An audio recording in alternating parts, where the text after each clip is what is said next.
জামালপুরের দেওয়ানগঞ্জে যমুনা নদীর ভাঙনে ৪ গ্রামের একমাত্র সরকারি প্রাথমিক বিদ্যালয় বিলীন হওয়ার পথে। ভাঙনের ফলে বিদ্যালয় ভবনের কাছাকাছি চলে এসেছে যমুনার পানি।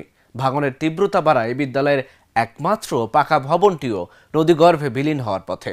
ইতিমধ্যেই শতাধিক ঘরবাড়ি, ফসলি জমি নদীতে তলিয়ে গেছে। জামালপুর থেকে মেহেদী হাসানের পাঠানো তথ্যচিত্রে ডেস্ক রিপোর্ট। ১৯৯৬ সালে জামালপুরের দেওয়ানগঞ্জ উপজেলার চর ডাকাতিয়াপাড়া সরকারি প্রাথমিক বিদ্যালয়টি প্রতিষ্ঠিত ও ২০১৩ সালে জাতীয়করণ হয়। ২০১৫ সালে শহীদ মিনার সহ একটি পাকা ভবন নির্মাণ করা হয়। বর্তমানে বিদ্যালয়ের শিক্ষার্থী সংখ্যা ১০২ জন এবং শিক্ষক রয়েছেন ৬ জন। চর ডাকাতিয়াপাড়া, মাগরিহাট, ফারাজিপাড়া ও কিসের মোড় গ্রামের একমাত্র সরকারি বিদ্যালয় এটি। নদী ভাঙনে একমাত্র বিদ্যালয় হারানোর আতঙ্ক দেখা দিয়েছে শিক্ষার্থীদের মাঝে। এই স্কুলটা এখন ভেঙে যাচ্ছে। আমরা এই স্কুলটার জন্য একটু কিছু টাকা পয়সা চাই, যাতে এই স্কুলটা যদি একটু টিকে থাকতে পারে। শিক্ষার্থীদের অনিশ্চিত ভবিষ্যতের দুশ্চিন্তা ও বিদ্যালয় হারানোর কষ্ট শিক্ষকদের মাঝেও। বর্তমান যে অবস্থা, আমার বিদ্যালয় থেকে নদীর দূরত্ব মাত্র ৫ মিটার। তো এই অবস্থায় ওনারা যে সিদ্ধান্ত নেবেন এটাই হবে, চূড়ান্ত বলে গণ্য হবে। কিন্তু আমার বিদ্যালয়ে যদি ভেঙে যায়, আমার এই শিক্ষার্থীগুলা বছরের মাঝামাঝিতে কোথায় যাবে, কি সমস্যা, এতে পড়ালেখা অনিশ্চিত হয়ে যাচ্ছে।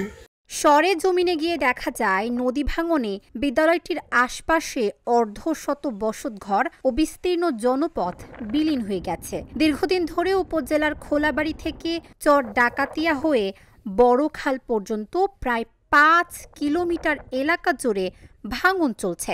অনেকে আশ্রয় নিয়েছেন অন্য জায়গায়।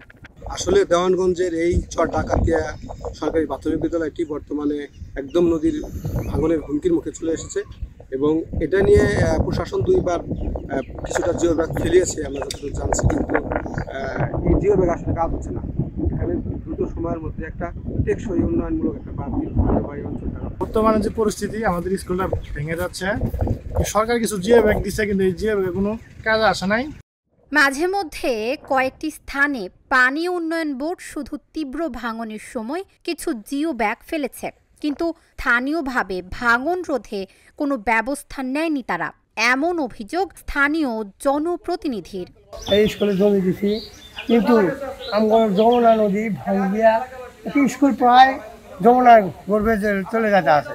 আমরা সরকারের কাছে খুব আবেদন করি, আমার স্কুল, এই প্রতিষ্ঠানের স্কুলটা যদি সরকার যদি রক্ষা করে, এটি আমার সরকারের কাছে আবেদন। তাছাড়া এই স্কুলের পাশে এখানে ঈদগাহ মাঠ আছে, একটা মাদ্রাসা আছে, একটা মসজিদ আছে। এই জমির উপরে, আমারই জমির উপরে এই মসজিদ মাদ্রাসা দিয়ে দিছি। সরকারের কাছে খুব আকুল আবেদন করি, অচিরেই যদি বস্তা ফেলাইয়া এই আমার এই স্কুল প্রতিষ্ঠানটা বাঁচায়, এটি আমার আবেদন। পানি উন্নয়ন বোর্ড বলছে তারা বিষয়টি ঊর্ধ্বতন কর্তৃপক্ষের কাছে লিখিতভাবে জানিয়েছে। এছাড়া স্থানীয়ভাবেও প্রতিরোধের চেষ্টা চলছে। নদী ভাঙন দেখা দিয়েছে এখানে প্রায় চর ডাকাতিয়া এলাকায় ২ থেকে ৩ কিলোমিটার নদী ভাঙন রয়েছে।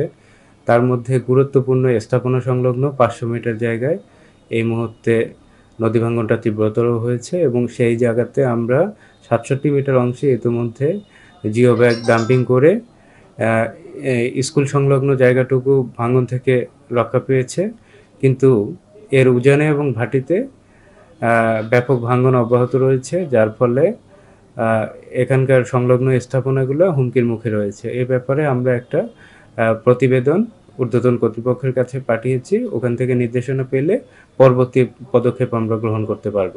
নদীপাড়ের মানুষদের রাক্ষসের যমুনার ভাঙন থেকে রক্ষায় সরকার স্থায়ী বাঁধ নির্মাণ সহ সব ধরনের ব্যবস্থা গ্রহণ করবে, এমনটি প্রত্যাশা দেওয়ানগঞ্জের যমুনা নদী পাড়ের ভাঙন কবলিত ভুক্তভোগীদের। Dhaka journal, news desk.